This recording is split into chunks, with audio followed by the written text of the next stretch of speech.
বদরের যুদ্ধে মুসলমানের সংখ্যা কম, কাফেরদের সংখ্যা বেশি, অস্ত্রও বেশি। এরপরেও মুসলমানদেরকে বিজয় করেছেন কে? তারা পরাজয় হইয়া, কেউর বাপ নাই, কেউর গোষ্ঠীর মাতবর নাই, রাগে গুসায় জ্বলতেছে তারা।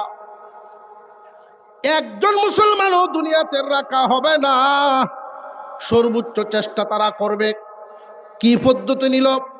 যে আমরা সকলে মিলে ফান্ড তৈরি করি। বড় ফান্ড তৈরি করলো, একটা কাফেলা বানায় সিরিয়ায় পাঠানো হবে। এই টাকা পয়সা যা ব্যবসা বাণিজ্যে যা উন্নতি হবে, সকলে মিলে সব একসাথে মিলে মদিনায় আমরা হামলা করব। এই অর্থ ব্যয় করব। একটা মুসলমানকেও জমিনে বাঁচতে দেওয়া হবে না, এমনকি মুহাম্মদ কেউ না। নাউযুবিল্লাহ। জিবরাইল আলাইহিস সালাম খবর নিয়ে আসলেন, ওগো আল্লাহর পয়গম্বর, ইসলামকে ধ্বংসের চক্রান্তের মিটিং হচ্ছে। আপনিও সাহাবীদেরকে নিয়ে পরামর্শে বসেন। চিন্তার কোনো কারণ নাই, চিন্তার কোনো কারণ নাই। আল্লাহ রব্বুল আলামিনের সাহায্য আছে যাদের সাথে, তাদের আবার চিন্তা কিসে? তবে আপনাদের তো চেষ্টা করতে হবে, আপনাদের চেষ্টা অনুযায়ী আল্লাহর সাহায্য। যার কুরবানি যত বড়, তার প্রতি আল্লাহর মেহেরবানিও তত বড়। শুধু ঘরের ভিতরে বসে দোয়া করলেই যথেষ্ট না। অনেক মানুষে প্রশ্ন করে, হুজুর কাবাগর আল্লাহর ঘর, ছোট ছোট পাখি দ্বারা হস্তি বাহিনীকে আল্লাহ ধ্বংস করে কাবাগর হেফাজত করলেন। বাবরি মসজিদ ভেঙে গেল, আল্লাহ তো হেফাজত করলেন না। বাবরি মসজিদকে আল্লাহ হেফাজত করলেন না কেন? যে তখনকার সময়ে যারা কাবাগর দেখাশোনা করতেন, তাদের ক্ষমতা ছিল না যুদ্ধ করার। হস্তি বাহিনীর মোকাবেলা করার মতো সামর্থ্যই ছিল না, মাত্র ২৫০০ মানুষ। বিশাল হস্তি বাহিনী, একটা শিশুও জিন্দা থাকতে পারত না মক্কায়। আল্লাহ জানেননি না জানেন না যে এদের সামর্থ্য নাই? এদের সামর্থ্যই নাই, এই জন্য আল্লাহ সাহায্য করেছেন, হেফাজত করেছেন। কিন্তু বাবরি মসজিদ যখন ভাঙ্গা হয়, তাম পৃথিবী জুড়ে এত পরিমাণ মুসলমান,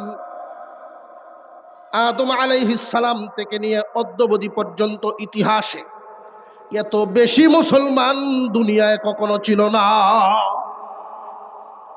বেশি মুসলমান থাকার পরেও আল্লাহ সাহায্য কেন করবেন? তোমরারই তো রক্ষা করার নিয়ত নাই। তোমাদের যদি নিয়ত থাকতো তাহলে হিম্মত দেখাইতা, তোমাদের যার কাছে যা আছে তা নিয়ে যদি বের হয়ে যাইতা, তখন আল্লাহর সাহায্য পাইতা। কথা বুঝে আসতেছে আপনাদের? হুজুর আকরাম সাল্লাল্লাহু আলাইহি ওয়াসাল্লাম সাহাবীদেরকে ডাকলেন। চক্রান্ত শুরু হয়ে গেছে মক্কায়। এমন এক নকশা তারা এঁকেছে, মদিনায় যে হামলাটা করবে। যারা ওইখানে সফর করেছেন তারা দেখছেন, মদিনা শহর চতুর্দিকে পাহাড়ে ঘেরা। উহুদ পাহাড়, চতুর্দিকে পাহাড়ে ঘেরা একটা শহর। একদিকে বিশাল বিস্তৃত খেজুর বাগান, এক রাস্তা মাত্র খোলা এক সাইড, চতুর্দিকে পাহাড়। মক্কার কাফেররা সিদ্ধান্ত নিয়েছে মদিনার ভিতরে ঢুকবে, এই পাহাড়ি বেষ্টনের ভিতরে ঢুকবে, ঢুকে মদিনা শহরে হামলাটা করবে। চতুর্দিক থেকে যদি আমরা হামলা করি, কয় দিক দিয়ে ফিরাইব? সুতরাং তারা আমাদের হাত থেকে বাঁচতে পারবে না। সিদ্ধান্ত নিয়ে নিল তারা। আল্লাহর পয়গম্বর সাহাবীদেরকে ডাকলেন। মুরব্বী বুদ্ধিমান সিনিয়র সাহাবীদেরকে নিয়ে বসছেন। এক একজন মতামত দেওয়া শুরু করলেন। নবীজি সাল্লাল্লাহু আলাইহি ওয়াসাল্লামের চেহারা মুবারকে চিন্তার ছাপ। হযরত উমর রাদিয়াল্লাহু আনহু আল্লাহর পয়গম্বরের পাশে এসে দাঁড়ালেন। ওগো নবীজি, আপনার চেহারা মলিন সহ্য হয় না। আমি খাত্তাবের ছেলে উমর এক ফুটা রক্ত থাকতেও কোনো কাফেরকে মদিনায় ঢুকতে দিব না। হযরত আলী রাদিয়াল্লাহু তাআলা আনহু আসলেন, ওগো নবীজি, আপনি না আমাকে বলেছেন আল্লাহর বিজয়ী বাঘ, আসাদুল্লাহিল গালিব, আল্লাহর বিজয়ী বাঘ বলেছেন, বাঘের সামনে শেয়ালরা আসে না। চিন্তার কারণ নেই, নবীজি শুনতেছেন তাদের ঈমানদীপ্ত কথা। এমনি একজন মুরব্বী সাহাবী দাঁড়াইছেন, এমন মুরব্বী ইসলাম গ্রহণ করেছেন যখন উনার বয়স ছিল 120 বছর। 40 বছর বয়স হওয়ার আগ পর্যন্ত ব্যক্তি মুহাম্মাদের কোনো শত্রু কিন্তু ছিল না। সারা মক্কায় মুহাম্মাদের কোনো শত্রু নাই, বরং আবু জেহেল নিজেই মুহাম্মাদের ভক্ত। সেই দাঁড়ায় বলে, আমার বাতিজার মতো এত ভালো মানুষ আর নাই। আল আমিন উপাধি ওই মক্কাবাসীরাই উনাকে দিয়েছিলেন। উনার মতো মানুষ হয় না, যেই মানুষ মুখ ফুসকে স্লিপ কেটেও কোনোদিন জীবনে মিথ্যা বলে না, যার কাছে আমানত রাখা হলে যেই নোটগুলো দিয়া যায় ওই নোটেই ফেরত পায়। আমানতের খেয়ানত হয় না, মানুষের কল্যাণে সব সময় দাঁড়ায় থাকতেন। মুসলমান ইমানদার ভাইয়েরা আমার আপনার পয়গম্বরের বয়স যখন 40-এ পরিণত হলো, নবুয়ত প্রাপ্ত হলেন, যেই দিন থেকে কালিমার দাওয়াত দিলেন, লা ইলাহা ইল্লাল্লাহ। এর মানে কি? লা ইলাহা, নাই কোনো বিধানদাতা। মানুষের জীবনে যে চলবে, তুমি তোমার মতে চলবা না, আল্লাহর বিধানের উপরে চলবা। ইসলাম কমপ্লিট এক বিধান ব্যবস্থা। মানুষের জীবনের এমন কোনো দিক নাই যেই দিকের বিধান নাই। বিয়ে শাদীর নিয়ম নীতি ইসলামের ভিতরে আছে না নাই? এমন কোনো সেক্টর নাই যেই সেক্টরে ইসলামের বিধান নাই। সুতরাং তুমি তোমার জিন্দিগির মন চাহি জীবনযাপন বাদ দিয়া আল্লাহর বিধান গ্রহণ করো, তাহলে প্রশ্নের উত্তর দিতে পারবা কবরে। জিজ্ঞাসা যখন করা হবে মার রব্বুকা, তোমার রবকে, উত্তর দিতে পারবে তারা প্রশিক্ষণ করেছে যারা। এই দুনিয়ার জমিনটা হলো প্রশিক্ষণ কেন্দ্র, পরীক্ষার হল। এই পরীক্ষার হলে যারা পরীক্ষা দিবে, ফাইনাল পরীক্ষা, কবরে প্রশ্ন করা হবে 3টা। কয়টা? আর হুজুর এখন এই 3 প্রশ্ন। প্রথমটাই মার রব্বুকা, তোমার রবকে। আমি আপনাকে আল্লাহ পাক মার গর্ভে রেখেছিলেন 3 হালতে। মার পাকস্থ বাচ্চাদানির ভিতরে প্রত্যেকটা শিশু যখন জন্মগ্রহণ করে, শুরুতে যখন 4 মাস হয়ে যায়, বডি গঠন হয়, লম্বা আকৃতি থাকে, সোজা। যখন বাচ্চাটা আস্তে আস্তে বড় হইতে থাকে, মার ওই বাচ্চাদানির ভিতরে আস্তে আস্তে বাঁকা হইতে থাকে। এই বাচ্চা যখন দুনিয়ার জমিনে ভূমিষ্ঠ হবে, এর আগে বাচ্চার মাথা থাকে উপরে, পা থাকে নিচে। ভূমিষ্ঠ হওয়ার সময় যখন ব্যথা শুরু হয়, তখন বাচ্চাটা ঘুরান দিয়া মাথা চলে আসে নিচে, পা যায় উপরে। বাচ্চার মাথা আসে আগে, সেজদার হালতে দুনিয়াতে ভূমিষ্ঠ হয়ে যায়। প্রশ্ন করতে পারেন, কোনো বাচ্চা তো উল্টাও তাকে, পা আগে আসে। আল্লাহ পাক রব্বুল আলামিন বুঝায় দিলেন দুনিয়াবাসী,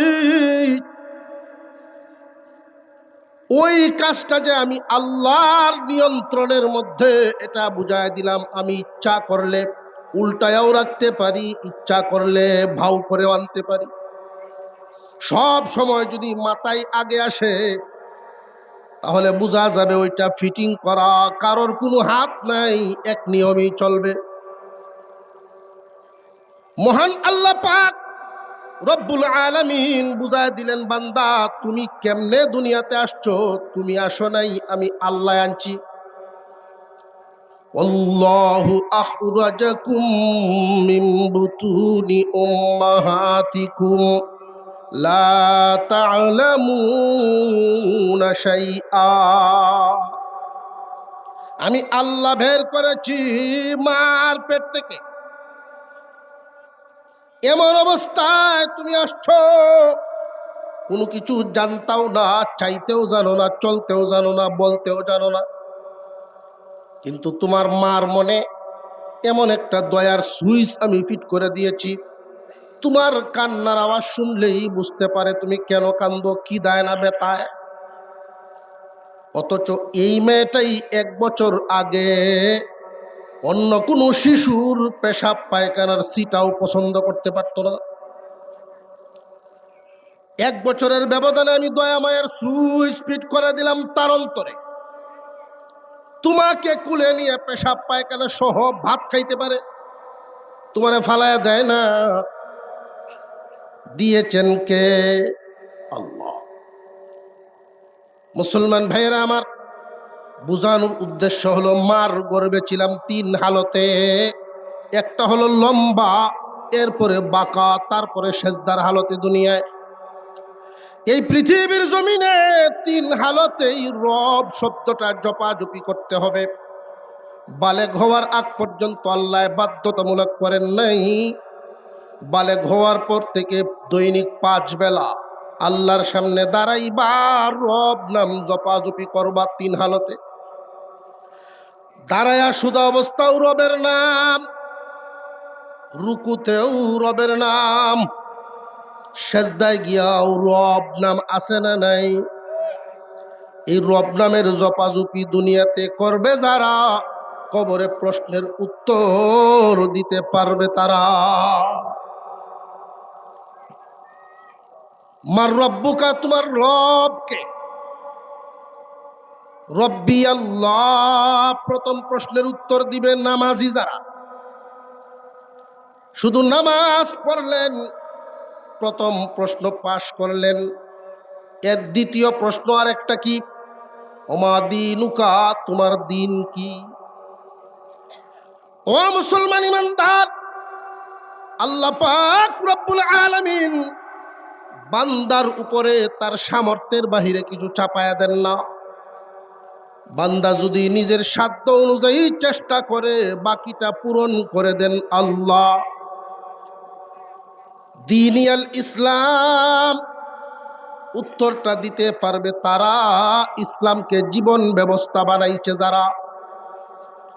দীনিয়াল ইসলাম, আমার নীতি আদর্শ হবে ইসলাম। অথচ ইসলাম এই মুসলমানদের 95% মুসলমানের দেশে ইসলাম কি জয়ী না পরাজিত? ইসলামের বিরুদ্ধে আইন হয় সংসদে, উলামায়ে কেরাম রাত দিন তৌহিদি জনতা রাস্তাঘাটে আন্দোলন করে। মুসলমানদের দেশে ইসলামের বিরুদ্ধে আইন হয়, প্রতিবাদ করে মুসলমান, আইনও পাশ করে, তারাও আবার মুসলমান। ঠিক না ঠিক? যারা ভিতরে থেকে আইন পাশ করলো, পড়ার নামও গিয়া দেখবেন মুসলমানের টাইটেল কয়েকটা বড়া। কুরবানির গরু আপনার চাইতে বড় দিকে কিনে, ঠিক না? ইসলামের বিরুদ্ধে আইন করে, ইসলামের বিরুদ্ধে আন্দোলন করে যারা, তারাও মুসলমান। ইসলামের বিরুদ্ধে আইন করে যারা, তারাও তো মুসলমান। বিবেক থাকা দরকার, বুঝা দরকার কে কোন ধরনের মুসলমান। প্রশ্নের উত্তর কিন্তু প্রত্যেককেই দিতে হবে। বান্দারে, অন্তত আন্দোলন করছে যারা, রাস্তাঘাটে কষ্ট করেছে, ইসলামী আইন ব্যবস্থা রাষ্ট্রীয়ভাবে যেন এই দেশে ইসলাম পরাজিত থাকবে না, 95 ভাগ মুসলমানের দেশে আমার ইসলাম যেন জয়ী হয়, জয়ী করতে পারুক আর না পারুক, বান্দা যখন চেষ্টায় লেগে যায় আল্লাহর সাহায্য নাজিল হয়।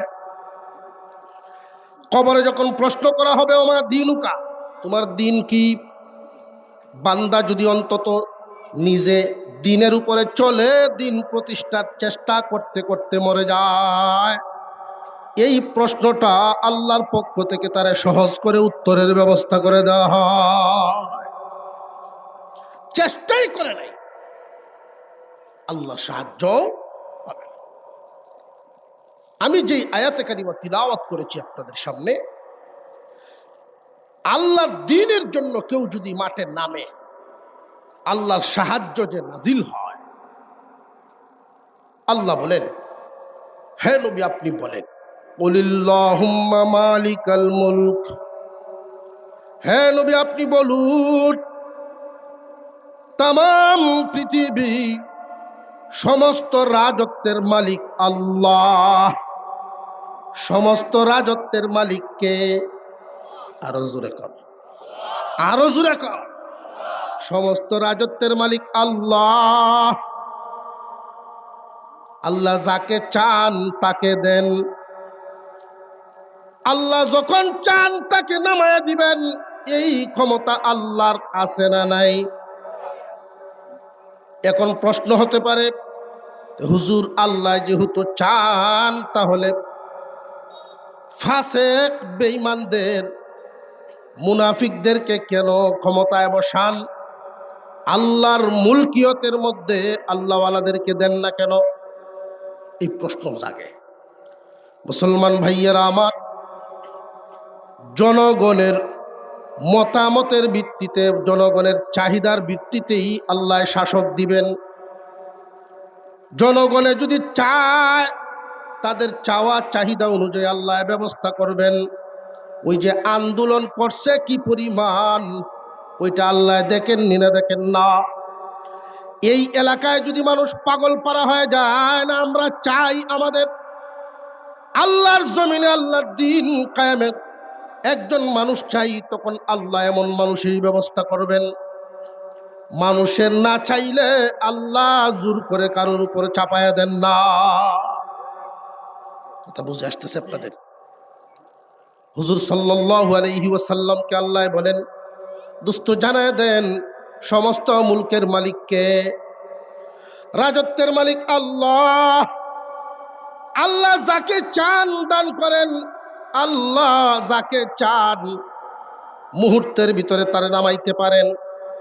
এই ক্ষমতাও আল্লাহর আছে না নাই? হয়তো আপনাদের অনেকেরই প্রশ্ন জাগবে যে হুজুর এত মজবুত সিংহাসন কেমনে দূরইব মুহূর্তে, যে এমন এক কথা বেরোইব এক কথায় সিংহাসন যাইব। মুসলমান ভাইয়েরা আমার,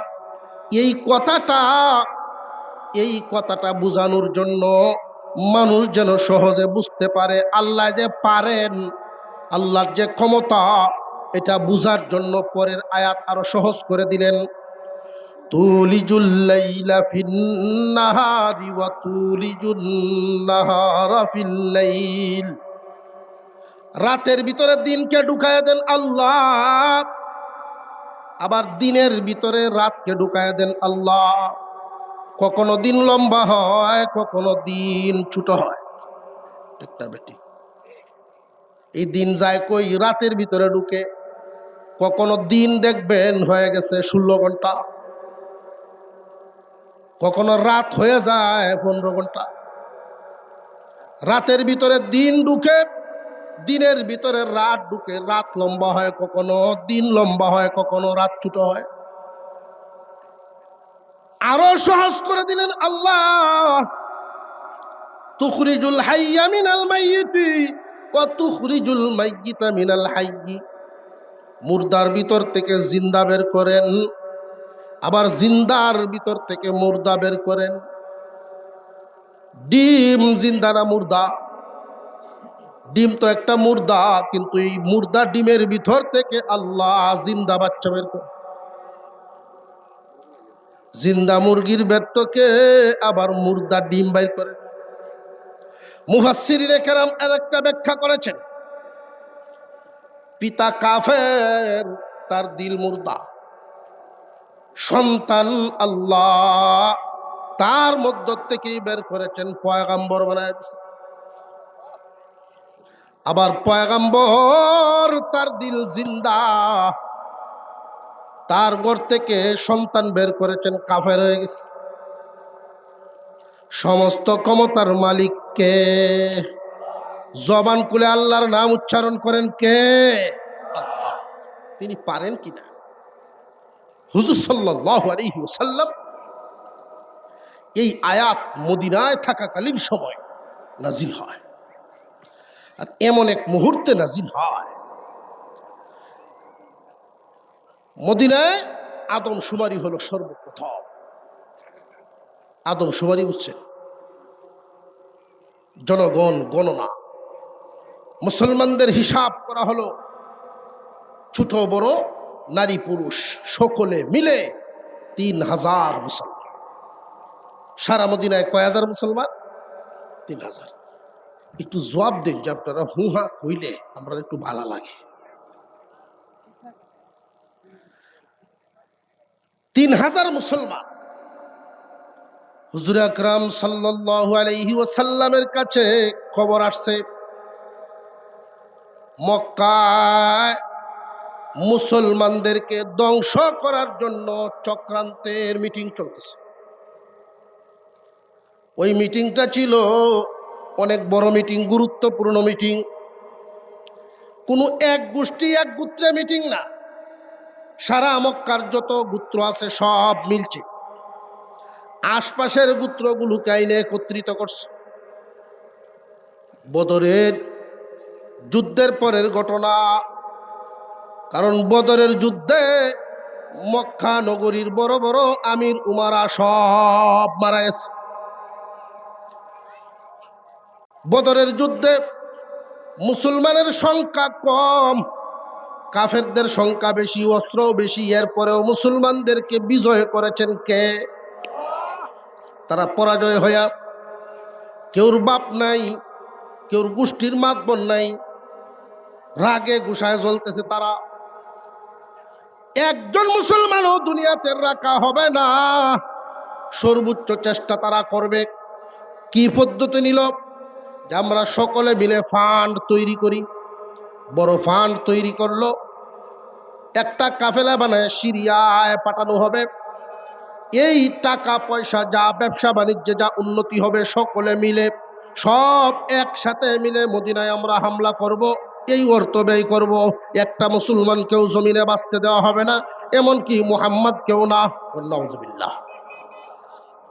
জিবরাইল আলাইহিস সালাম খবর নিয়ে আসলেন, ওগো আল্লাহর পয়গম্বর, ইসলামকে ধ্বংসের চক্রান্তের মিটিং হচ্ছে, আপনিও সাহাবীদেরকে নিয়ে পরামর্শে বসেন। চিন্তার কোনো কারণ নাই, চিন্তার কোনো কারণ নাই। আল্লাহ রব্বুল আলামিনের সাহায্য আছে যাদের সাথে, তাদের আবার চিন্তা কিসে? তবে আপনাদের তো চেষ্টা করতে হবে, আপনাদের চেষ্টা অনুযায়ী আল্লাহর সাহায্য। যার কুরবানি যত বড়, তার প্রতি আল্লাহর মেহেরবানিও তত বড়। শুধু ঘরের ভিতরে বসে দোয়া করলেই যথেষ্ট না। অনেক মানুষে প্রশ্ন করে, হুজুর কাবাগর আল্লাহর ঘর, ছোট ছোট পাখি দ্বারা হস্তি বাহিনীকে আল্লাহ ধ্বংস করে কাবাগর হেফাজত করলেন। বাবরি মসজিদ ভেঙ্গে গেল, আল্লাহ তো হেফাজত করলেন না। বাবরি মসজিদকে আল্লাহ হেফাজত করলেন না কেন?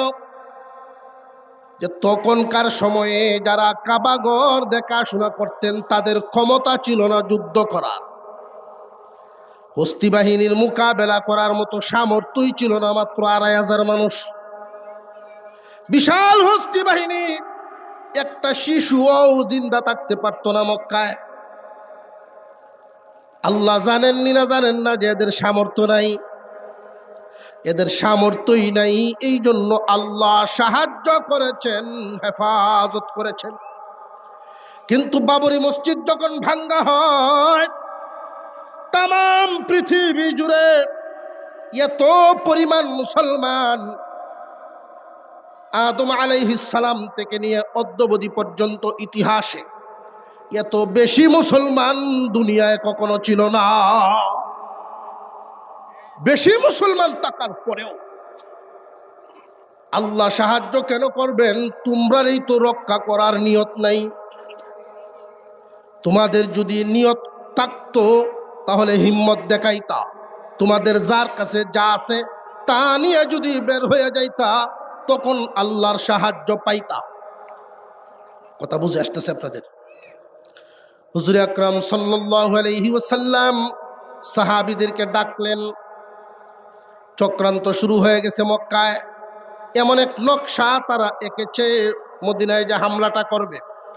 যারা ওইখানে সফর করেছেন তারা দেখছেন মদিনা শহর চতুর্দিকে পাহাড়ে ঘেরা। উহুদ পাহাড়, চতুর্দিকে পাহাড়ে ঘেরা একটা শহর। একদিকে বিশাল বিস্তৃত খেজুর বাগান, এক রাস্তা মাত্র খোলা এক সাইড, চতুর্দিকে পাহাড়। মক্কার কাফেররা সিদ্ধান্ত নিয়েছে মদিনার ভিতরে ঢুকবে, এই পাহাড়ি বেষ্টনের ভিতরে ঢুকবে, ঢুকে মদিনা শহরে হামলাটা করবে। চতুর্দিক থেকে যদি আমরা হামলা করি কয় দিক দিয়ে ফিরাইব? সুতরাং তারা আমাদের হাত থেকে বাঁচতে পারবে না। সিদ্ধান্ত নিয়ে নিল তারা। আল্লাহর পয়গম্বর সাহাবীদেরকে ডাকলেন। মুরব্বী বুদ্ধিমান সিনিয়র সাহাবীদেরকে নিয়ে বসছেন। এক একজন মতামত দেওয়া শুরু করলেন। নবীজি সাল্লাল্লাহু আলাইহি ওয়াসাল্লামের চেহারা মুবারকে চিন্তার ছাপ। হযরত উমর রাদিয়াল্লাহু আনহু আল্লাহর পয়গম্বরের পাশে এসে দাঁড়ালেন। ওগো নবীজি, আপনার চেহারা মলিন সহ্য হয় না। আমি খাত্তাবের ছেলে উমর, এক ফোঁটা রক্ত থাকতেও কোনো কাফেরকে মদিনায় ঢুকতে দিব না। হযরত আলী রাদিয়াল্লাহু তাআলা আনহু আসলেন। ওগো নবীজি, আপনি না আমাকে বলেছেন আল্লাহর বিজয়ী বাঘ, আসাদুল্লাহিল গালিব, আল্লাহর বিজয়ী বাঘ বলেছেন, বাঘের সামনে শেয়ালরা আসে না। চিন্তার কারণ নাই। নবীজি শুনতেছেন তাদের ঈমানদীপ্ত কথা। এমনি একজন মুরব্বী সাহাবী দাঁড়াইছেন। উনি এমন মুরব্বী, ইসলাম গ্রহণ করেছেন যখন উনার বয়স ছিল 120 বছর। আপনারা লড়া নাই, 120 কোনো বিষয়ই না, 120 কোনো ব্যাপারই না, বোঝা যাইতেছে। 120 বছরের সময় উনি ইসলাম গ্রহণই করছে। আমরা 3 জন লাগতো না জোড়া দিলে। উনার নাম সালমান ফার্সি রাদিয়াল্লাহু আনহু। উনি দাঁড়াইলেন। ওগো নবীজি, আমাকে যদি একটু মতামত দেওয়ার অনুমতি দিতেন, কথা বলতাম। আল্লাহর রাসূল বলেন, দাঁড়ান। বলেন, মুরব্বীকে মূল্যায়ন করা ইসলামের একটা আদর্শ। এখনকার যুবকেরা যদিও এটা ভুলে গেছে, বড়দেরকে সম্মান, মুরব্বীদেরকে সম্মান জানাইলে তাদের অন্তর খুশি হয়, আর এই খুশিটাই তোমার দোয়া। সালমান ফার্সি রাদিয়াল্লাহু তাআলা আনহু উনি দাঁড়ালেন যে আমার ভাইয়েরা উমর, আবু বকর, আলী তারা মতামত দিচ্ছে, এক একজন এক এক রকম। আমি রোম এবং পারস্যের অনেক যুদ্ধ নিজের চোখে দেখেছি গো নবীজি, এবং আমার এই ভাইদের সবার আগে সূর্যের আলো আমি দেখছি। বয়স আমার বেশি।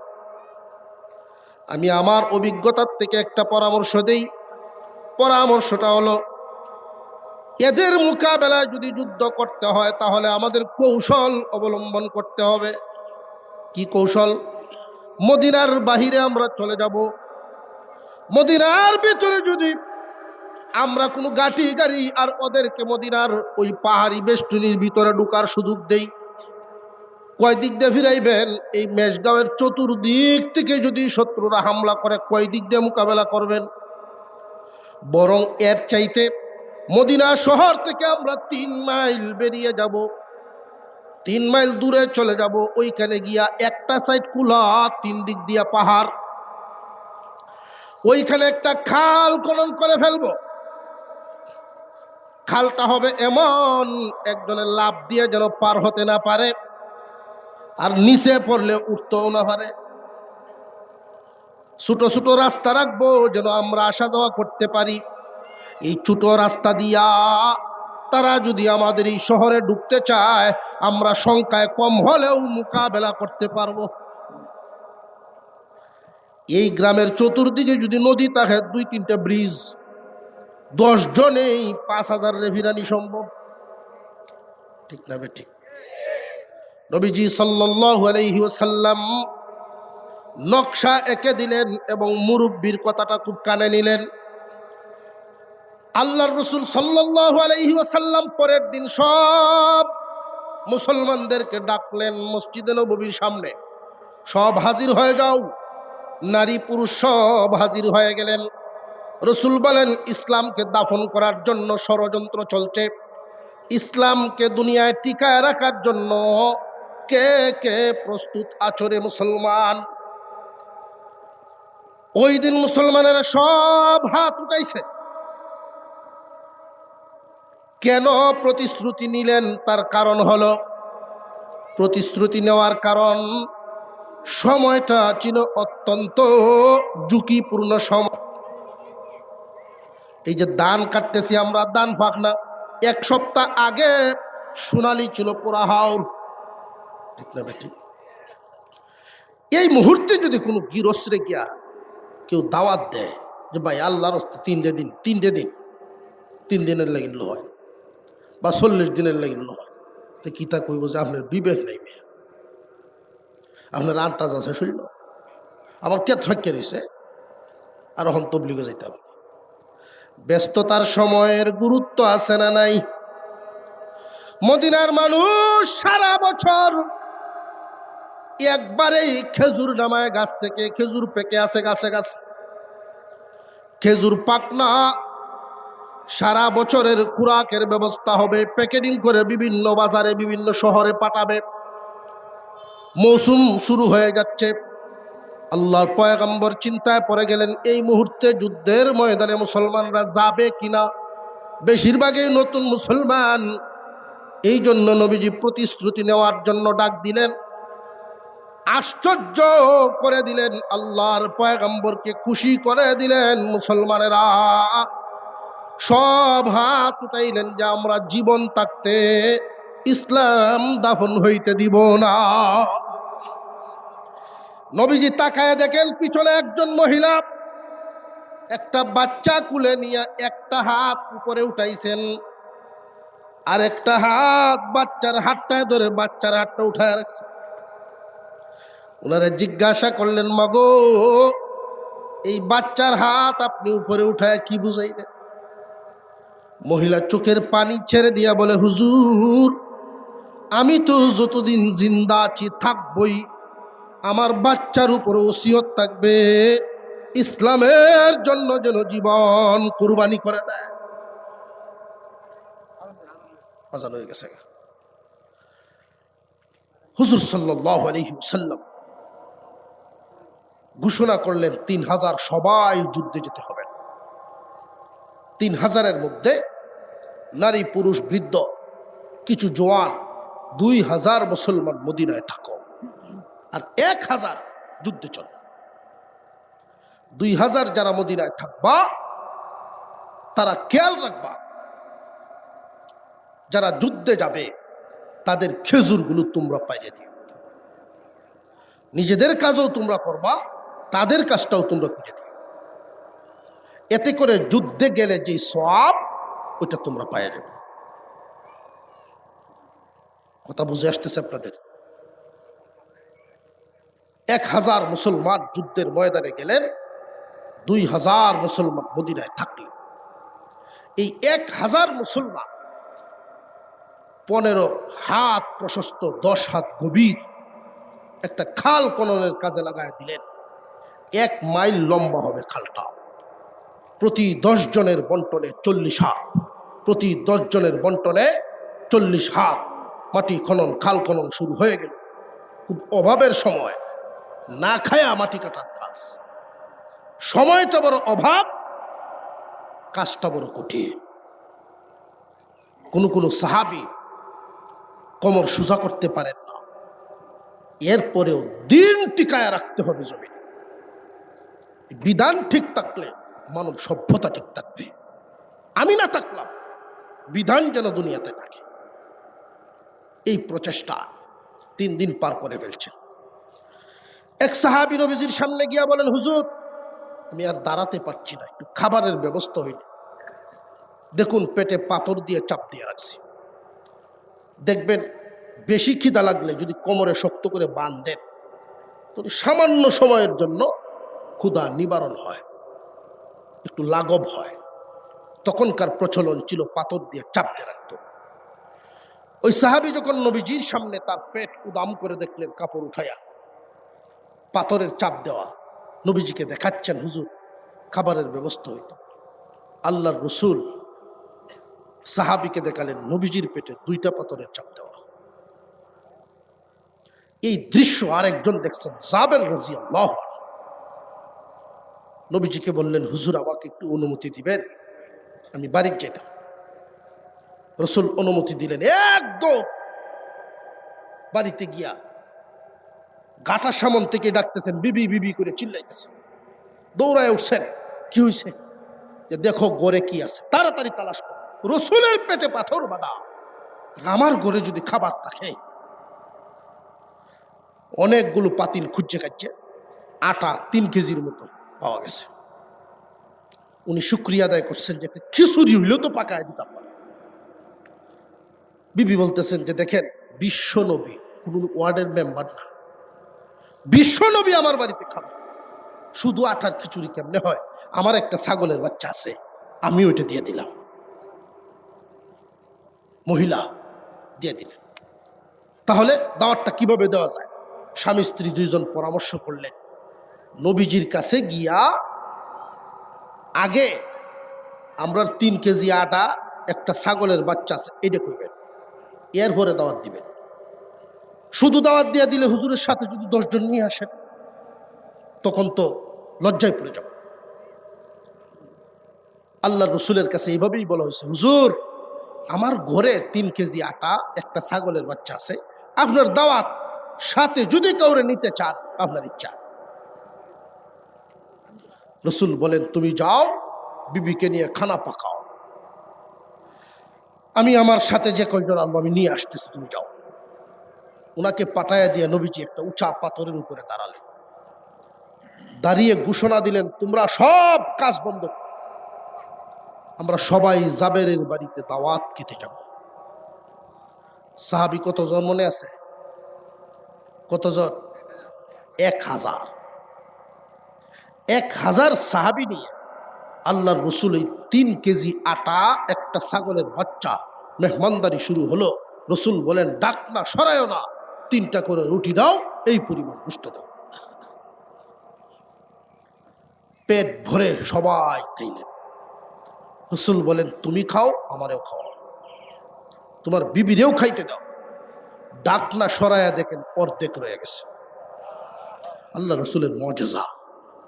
সাহায্য আসবে তখন ময়দানে, চেষ্টায় থাকবে বান্দারা যখন। আল্লাহ আমাদেরকে বুঝে আমলের তৌফিক দেন, আমরা বলি আমিন।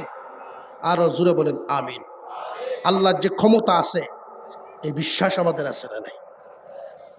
রাতের ভিতরে রাত যে বড় ছুটু হয়, দিন যে বড় ছুটু হয়, এটা কারা? তো যদি মানুষের তো থাকতো উভয় আছি, গৃহস্থীর সময় দিন লম্বা হইল, আমি সেটা নিয়ে যাতে কাম বেশি করানো যায়। আল্লাহ আমাদেরকে বুঝে আমলের তৌফিক দেন, বলুন আমিন। ওয়া আখিরু দাওয়ানা আনিল হামদুলিল্লাহি রাব্বিল আলামিন।